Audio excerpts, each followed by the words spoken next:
Good morning. This is the Great Basin Fire Potential Briefing for Sunday, July 4th. On the impact map, on the left, another round of thunderstorms. Some of them were nocturnal and drier here in the red strip here across northwestern Nevada. Storms will get progressively drier. I should say wetter as they go further north and east into Idaho. You see some of the green dots here. These are wetter storms. They'll be up in the central mountains. There'll be some dry strikes in between. Similar story again on Monday. We're not as concerned for immediate strikes growing into large fires right away. That is, however, a concern a few days down the road. You can see the moisture leaves us as we go into Tuesday, setting the stage for hotter, drier weather moving in. On the right-hand side, you can see yesterday's lightning and intense in some areas up here in Idaho and in some of the mountainous areas, and also across the Sierra front as well. Staying more in the northern section, just some isolated strikes in Utah. Precipitation on the left-hand side, you can see where some of the wetter storms were. Some of the enhanced amounts over a quarter inch or pockets of locally near a half inch. You can see where some of the drier strikes were in the darker green. Active day, new fire starts in the red, existing large fires or newish large fires in the open red circles, recent fires in the yellow. We have them going on in all quadrants, north, south, east, and west. We continue at PL3 and PL4 nationally.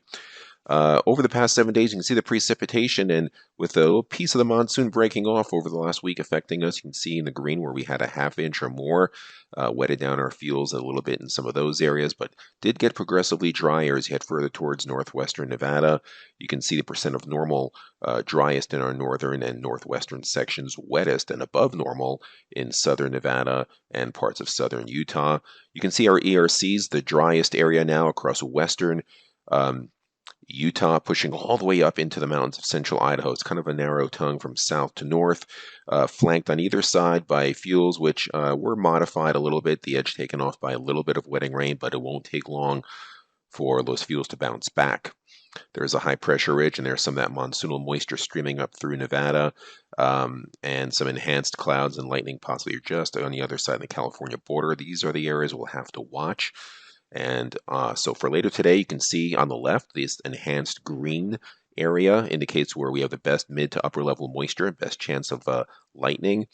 Also a bit down here in Utah, but the edge taking off of the fuels there. It is in northwestern Nevada. We have the biggest concern where fuels still are quite dry, and lightning could ignite, cause large fires. You can see our humidity there is in the teens, upper teens, some 20s a little bit further towards Utah and northeastern Nevada. Western Idaho is in the teens, mid-20s in eastern Idaho, and it gets progressively more moist further eastwards. And on the left here is the precipitation. Some of these pink areas here are over a half inch of new rainfall under some of those thunderstorms, so they could be wetter over the mountains of central Idaho. So maybe not as big a concern today with strikes turning to fires, but they could cause holdovers. Notice how much drier the precipitation pattern is. This popcorn signature here in northwest Nevada is probably the best chance of strikes turning into fires. For tomorrow on the left, you can see high pressure ridge building in, the moisture, the green starting to move out back into eastern areas of Utah, Wyoming, and eastern Idaho. You can see our significant fire potential. We have no high risk. The lightning should be going over wetter fuels in the east. You can see some of that lightning that precipitation confined to our eastern areas. Humidity starting to dry out, seeing more single digits across western and southern Nevada, low teens across western Idaho, the highest humidities to the east.